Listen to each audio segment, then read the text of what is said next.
নিরন্তর আন্দোলন সংগ্রাম একদিনে হয়নি, জুলাই আগস্ট মাসে হয়নি।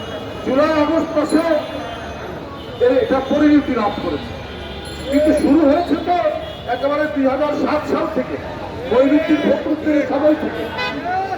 এর মাঝখানে জীবন দেয়নি অনেকে, তারাই নিয়ে আসেনি কোথায়। তাহলে খিলক্ষেতের জমি তার প্রতি ঈদে গিয়ে আমাদের কেন তার খবরের সামনে আমাদেরকে মোনাজাত করতে হয়?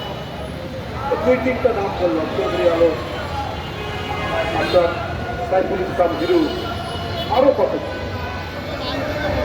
তো এই যে নিরন্তর সংগ্রামের মধ্যে দিয়ে জুলাই আগস্ট সবাই নেমেছে, যারা নেমেছেন ছাত্ররা নেতৃত্ব দিয়েছে, তাদের প্রতি আমাদের শ্রদ্ধা রেখেও আমরা এইটুক বলি যে এই যে আরো আন্দোলনে নেমেছেন জনতার মধ্যে থেকে পেশাজীবী শ্রমিকরা, যাদের একদিন রিক্সা যদি চালাতে না পারে তাহলে তার পেটে ভাত হবে না, তার পরিবারের ছেলে মেয়ে স্ত্রী, তাদের আত্মদানকে এত ছোট করে দেখছেন কেন?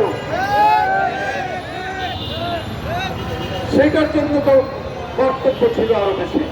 ওই সরকারের দিক থেকে তো যে পরিবারগুলোতে এই রিক্সা শ্রমিক ভাই, ভ্যান চালক ভাইরা মারা গেছে, আপনারা কি তাদের তালিকা করে তাদের কিভাবে পুনর্বাসন করা যায় সরকারের দিক থেকে তো আমরা এখনো কাউকে আসতে দেখলাম না। তাহলে ক্ষমতার ভাগাভাগি, রাজনৈতিক দল, বিএনপি নানা ধরনের অভিযোগের মধ্যে আক্রান্ত করা, এইটা তো আমরা প্রতিনিয়ত দেখছি।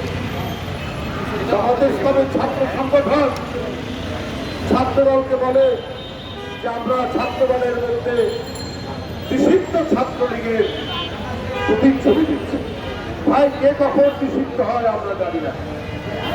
এখন ছাত্রলীগ নিষিদ্ধ কিনা আমরা জানি না, ছাত্র শিবিরকেও নিষিদ্ধ হতে দেখেছি এখন। কিন্তু আমরা যে এটাও জানি ছাত্র শিবিরের অনেক এখন যারা নেতা তারা ছাত্রলীগের মধ্যে অবস্থান করে ছাত্রলীগের অনেক পদ পদবি পেয়েছেন। অনেকে ছাত্র শিবিরকে বলে গুপ্ত ছাত্রলীগ। এর উত্তর কি করে দেবেন? এর তো অনেক প্রমাণ, অনেক নাম, অনেক তালিকা আমাদের কাছে আছে। অবান্তর কথা কেন আপনারা বলছেন? কিসের জন্য এই সমস্ত কথা বলে আজকে গণতান্ত্রিক শক্তির বিরুদ্ধে বিভাজন তৈরি করছেন যে খোলা পানিতে মাছ শিকার করে নিজেরা কিছু হওয়া যায়, কিন্তু এইটা হতে পারবে না।